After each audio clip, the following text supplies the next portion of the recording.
Hello everybody, welcome back. This is Dovik. Hope you all enjoyed the new intro. I really like it, appreciate it.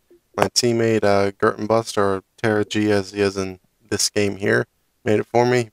He worked on it for a while for me in between his studying for school and playing games, scrim and all that kind of stuff, so I really appreciate it. I just want to say thank you to him in the video. But we are on to our 4v4 MLG CTF map, our last one here, Hanoi. And this is an example of what not to do. You shouldn't nade your teammate right off the bat.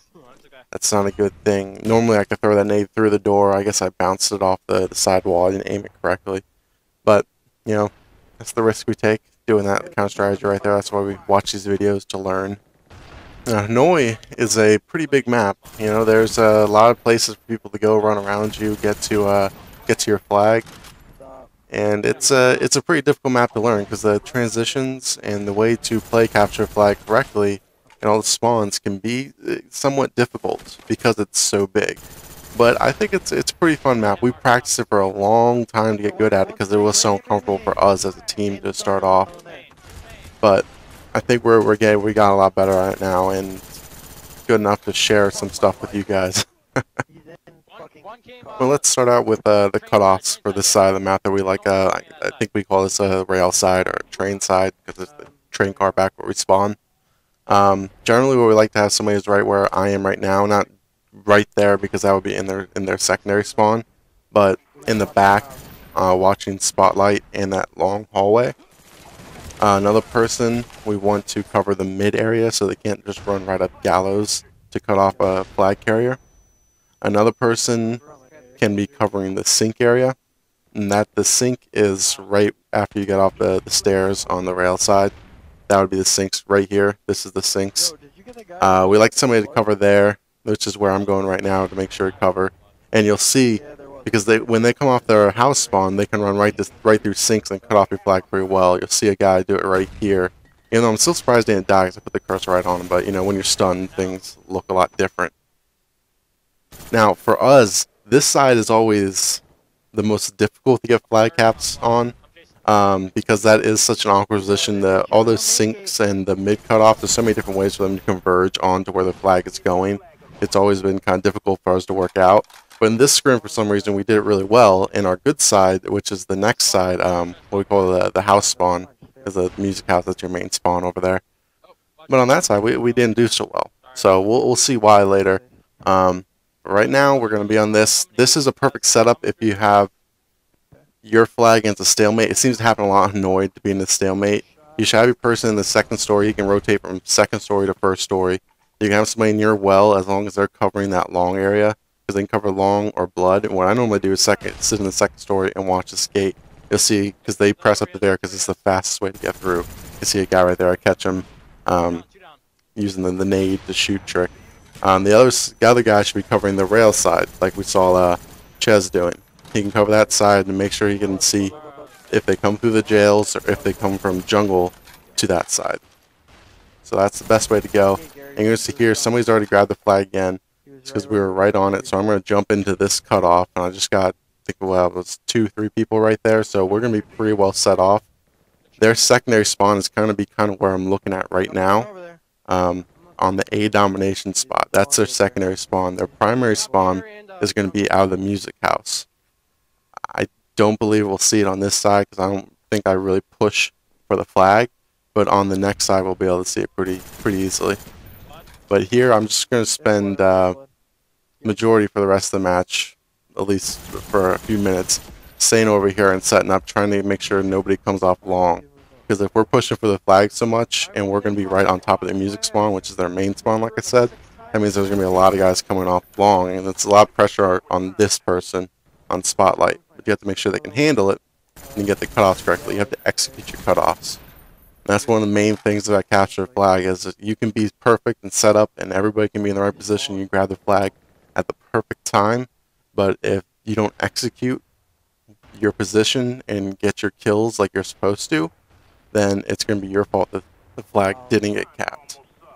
Now, I played this position pretty well. I was able to get multiple kills off of it, but I'm starting to hang out around it too much. We're going to see a string of my teammates getting killed, And what I really should have done was, after I secured the area, make sure they didn't spawn in the secondary, and they were definitely spawning on the main house. I should have moved forward. And I hung out a little bit too long here, and I get outplayed by this guy. I don't know why I thought my jump would be faster, but, you know, it happens again on the other side, too. It's actually very embarrassing. But I really should have pressed and moved from that point on, so I didn't keep hanging out there. Because if I was able to transition to a better spot faster, it probably would have been more risky because they could get to long, but maybe we would have been able to grab the flag. And generally, I like to be more aggressive in flag than defensive like I was being there. So that's just a hindsight thing for me. That's something I would have liked to improve my gameplay is transition. Where transition spot for me right there probably would have been going back through jungle up into theater, start pressing up through there. Alright, so now we're on the other side. So let's jump into the cutoffs right off the bat here so we all understand what we're trying to do here. We really like this side more because we think the transitions into cutoffs are a lot easier. We don't really do that well on this side, but you know, the transitions for us are easier. We like to have somebody in spotlight looking at the flag. So Michael was killed right here. He let that guy go, and I miss his head. Oh, that's embarrassing. They could see me outline his head. There'll be another guy in long, which was my job right off the bat, and he's looking towards the middle, make sure nobody's coming up there. Now, generally, one of those two people in long or in spotlight is going to be the one grabbing the flag. The other person we want to have is around the middle, which is like right here where I'm playing. He can play a little bit further up on gallows to cover the middle area, or he can play back where I just was to cover the zigzag area.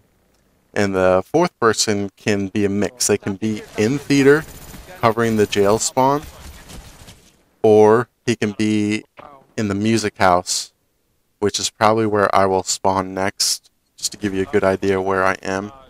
Yeah, this is the music house, or they can be in that white car right to the right of the music house, or playing anywhere just to cover that side to make sure they can't get an easy cutoff. Because on this map, they can spawn right inside jails, come out and stun your guy as he's just coming across. It's very, very frustrating, but if you get your cutoffs correctly on this side, you can hit a lot of good plays. So, on this side, we didn't do so successful, so let's delve into why we weren't able to really get flag caps until the very end here. Now, a lot of this is going to be tunnel vision by us and good cutoffs by them, because the team we're playing is not a bad team at all. I think we split matches with them pretty much in this one.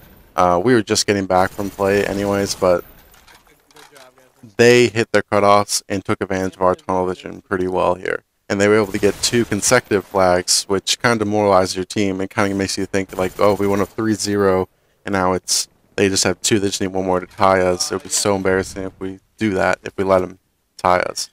But what you see here me doing, running right off the spawn, that's a really bad idea. Generally, out of the music house spawn, only come out that main door if you're absolutely sure nobody's there.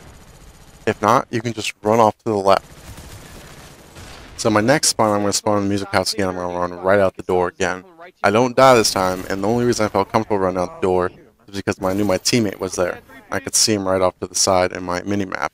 So I was able to run right through, and I was getting kind of tunnel vision here because they had our flag, and I really wanted to not let them have it. But they had 3 guys, and we only had 1 guy over there, and they got the cutoffs correctly. So it's pretty easy. Then they had another guy right on our flag. I knew they were running theater a lot, and this is a good play if you're playing capture a flag. Hide in that dark corner that nobody checks when they first run in the room. It's hide in that corner that's like the 3rd or 4th place to check and catch them off guard and get that flag cap really bad.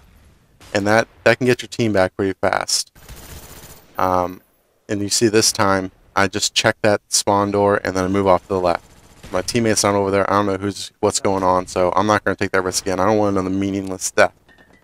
But I do something stupid. I flash myself here and kill myself. Which isn't smart, so, you know. That's a good play followed up by bad play. That will happen a lot. You have to play a lot to get the consistent good plays coming up, and this is us coming back from a lull, so there's a lot of rusty stuff in this game for my side. Like, when I'm covering from this side, I shouldn't be watching the flag from that spot because they can easily come from behind me at jail. I think off that spawn, I just ran right out the main door again as well, which is very contradictory to what I just said, but, you know, this is a very rustic gameplay by myself. I technically don't like going through this spot either, because this is their main spawn, It's one of the things I hate to do, but I knew that he was running through jail, so it was going to give me a shot to actually stun him and get him, which I almost do here, and I feel really bad that I missed my shots. I thought I could shoot through that little stair wall. Turns out you can't. But I'm able to press up here and get a couple kills with my pistol, which was very odd because I'm not good at pulling out my pistol yet because it's not a secondary nature to me. But I was able to get those 2 pistol kills and just run it. I knew I just got 3 kills right there, so I wasn't even worried about my gun. I was just trusting my teammates to get their cut off so I could get this flag back. And it looked pretty cool. I got pistol kills, you know. But I think we're coming to a pretty quick end here. If you guys enjoyed this, please let me know. What I'm probably going to do from now on, I know I have S&D to do. I'm not sure how I'm going to make that entertaining to anybody, you know, to watch. Maybe just like quick tip videos for S&D, like common sense things that not a lot of people think about. For breakdown matches, I'm still going to be doing those when I find a game interesting. Or if we lose a game that was like a close game or a really bad game, analyze what we did. That was terrible. But if you guys enjoyed, please let me know, rate, comments. But I'll see you all later. I really enjoyed it. I hope you did. Bye-bye.